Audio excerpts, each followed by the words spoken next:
We're here in Crestwood Hills today, the Brentwood neighborhood that was developed after World War II in the late 40s by the Mutual Housing Association. It was founded by 4 musicians who were in World War II together and came back. There was a major housing crisis. People were living in Quonset huts and tents down by Union Station. There was no housing. And so these 4 guys got together and said, let's buy a little bigger parcel. We'll do 4 houses with a pool in the middle. And their friends started listening to them talking and said, we want in on it, we want in on it. And pretty soon they had 150 people and they bought 800 acres here in the hills and they created Crestwood Hills. There's about 9 models that were created by A. Quincy Jones. Yep. And then this model specifically is 111X. This is actually a landmark. It's registered as a historic cultural monument, I think number 77 in the city of LA. Oh no, sorry, 722. And it has significant tax benefits through the Mills Act. Interestingly, the neighborhood rejected the idea of a historic preservation overlay zone to protect the homes. And so Corey Buckner, the architect who renovated this house, spearheaded the registration of these 15 A. Quincy Jones landmarks to protect these individual homes. But it's kind of sad they didn't do an HPOZ up here. Should we go in? Yeah, let's go in. So here in model 111X, we see the post and beam architecture with the gabled roof, the beam with the baffles that support the uplights and wash the ceiling. You see the 2x decking.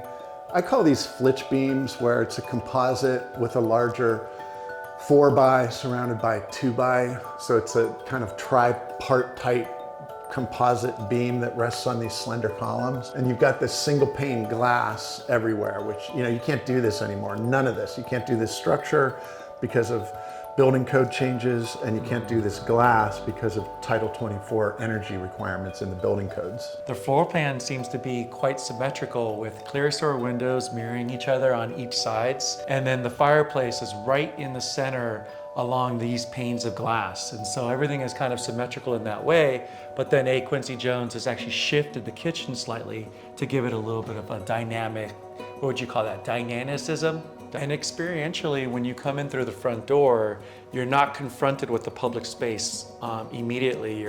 You get a glimpse of the kitchen, and then you come around, and then you're led into the actual space, and it's kind of a big wow moment because you're getting a glimpse of the pool and the view.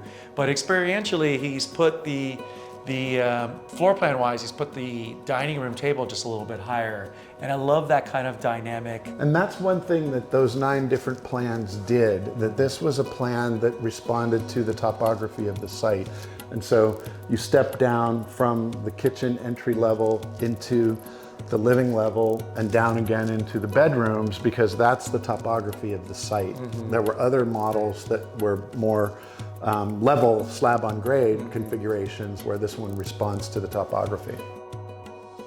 And then materiality wise, you've got the pink CMU, you've got the wood here. One of the things that I wish it was kind of brought back to the original is keeping this not painted essentially.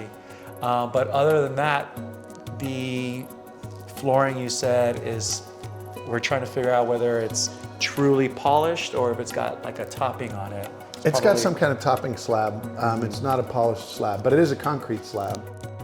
So one of the things I love about this kitchen, it feels like it's a galley kitchen, but it's got this triangle here. So it is technically to some degree galley, but because it's got that triangle, you got a little bit more space and it makes it much more usable going back and forth. True, and it allows for that privacy so that when you're having a dinner party, you don't have to look at all your pots and pans and all the work of serving dinner. One thing I love about this kitchen is that it's a beautiful marriage of old and new.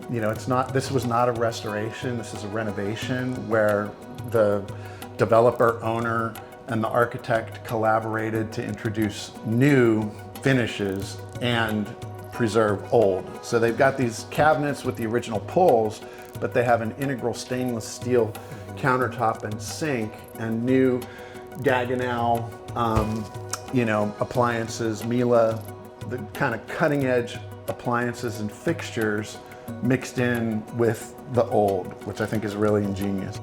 This is one of the original bedrooms, if I'm not mistaken, and the things that jump out at me are this, here's that cruciform column again, where you've got kind of a, a cross-shaped column supporting the beams.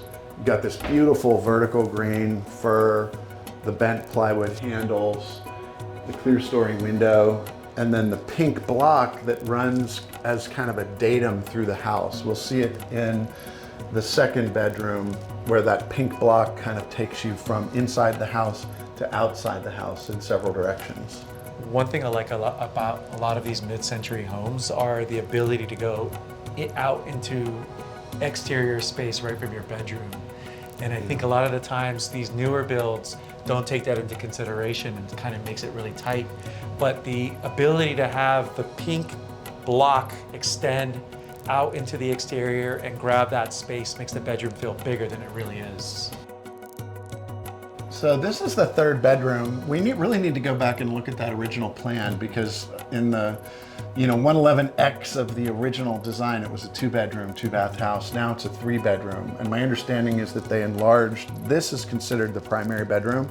This has been enlarged a little bit, I believe, pushed out that way to also enlarge the primary bathroom. And so that added not a lot of square footage, but there have been some changes from the original plan. I love this little room. It's kind of like the bathroom on a ship, and it's sort of like the Vitruvian Man, like I can touch everything in this room.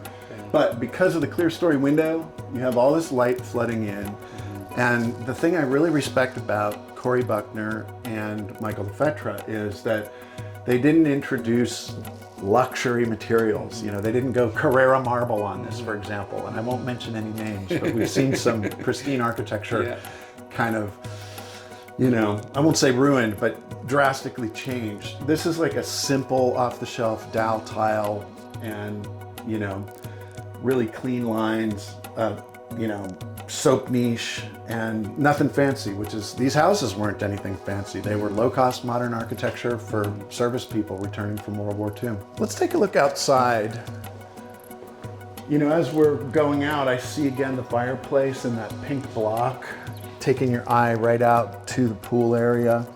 And this again is that meticulous restoration, renovation, where somebody painted this thing white back in the day, and Michael Lefetra and Cory Buckner sandblasted it or water blasted it back down, so you see that beautiful custom Angelus block with the red pigment. Yeah, I really love that it extends past the interior into the exterior. It feels like this block that got put into the building.